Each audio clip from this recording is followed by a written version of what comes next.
It's really a dream come true. You know, and it took us 7 years to make this film, and it's our first feature film. And we always dreamt that maybe one day we could end up being broadcast on PBS. So, you know, we're big fans of P.O.V, the documentary series, and this year is their 25th anniversary season. So to be selected as part of the season is such an honor.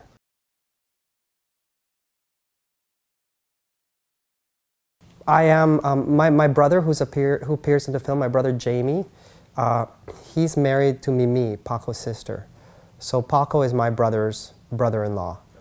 And I didn't know Paco at all. Like, I met him at my brother's wedding.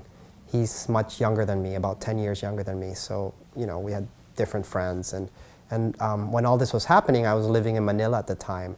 So I was just kind of watching it from a distance. And then I moved to New York to study film. And it was only in 2004, when Paco was sentenced to death by the Supreme Court, that I was kind of like angry. I couldn't believe that it had gotten this far. You know, because I knew that, you know, they said Paco was in Manila, 350 miles away on a separate island, and he was in cooking school, and he had all these witnesses, and you know, and so I figured that eventually it would sort itself out, that they got the wrong guy. But then he was convicted, and then the Supreme Court reviewed the case, and then they sentenced him to death. And immediately I felt this responsibility that I had to do something, because I never did anything prior to that. And I was telling my partner Michael about this story, and he couldn't believe it. Like, he was just saying that this is unbelievable, like you can't make this up. So it was his idea to actually start documenting. We didn't want to make like an advocacy film. It was really important for us to make a film that shows all sides, all the different perspectives, you know, and let the viewer come to their own conclusion.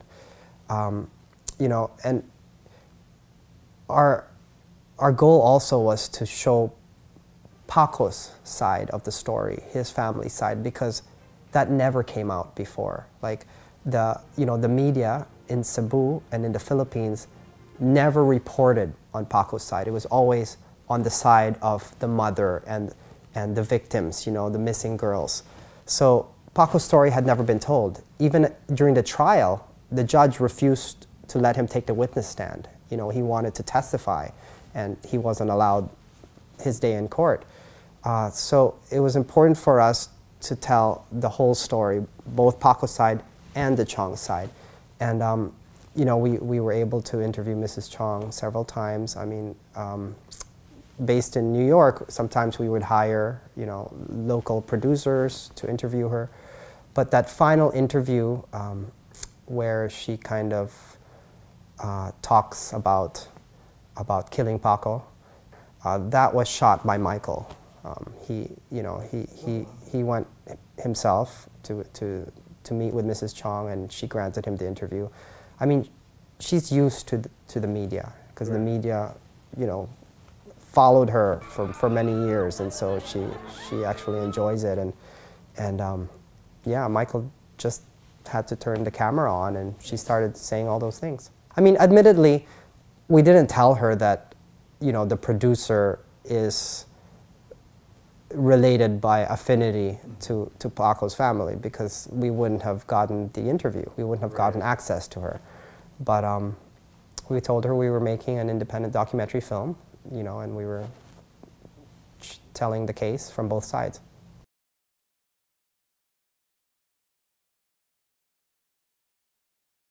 We had 2 screenings in Cebu. It was really exciting. It was, you know, we premiered it in the Philippines in July at the Cinemalaya Festival, and since then we had been planning to bring it to Cebu.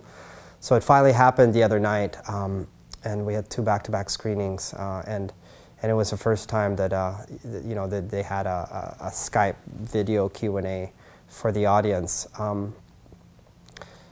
It was really emotional. You know, in Cebu, this story is very personal, and not only for the families involved, but for the public. I mean, remember, this was 15 years ago, and back then, Cebu was still considered a small town. I mean, it's grown since then, but the reason why this was the trial of the century was because it was the first time, you know, such a gruesome crime had happened like this, and the entire island was involved. Everybody took it personally. So imagine for 15 years you thought one way, you know, you thought that, okay, well, these guys are guilty, you know, and you know, deep down inside you feel like, okay, well, justice has been served. And then 15 years later, you realize that what you knew was actually wrong. And so there's this whole process now that's happening in Cebu. I think people are starting to realize that they were wrong.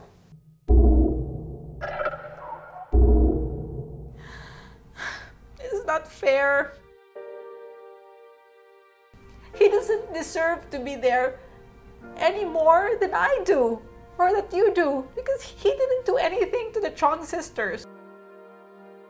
Somewhere, somehow, sometime, the truth will still come out. I just hope it won't be too late. The minute you forget about justice anywhere in the world, that's the beginning of the breakdown of society.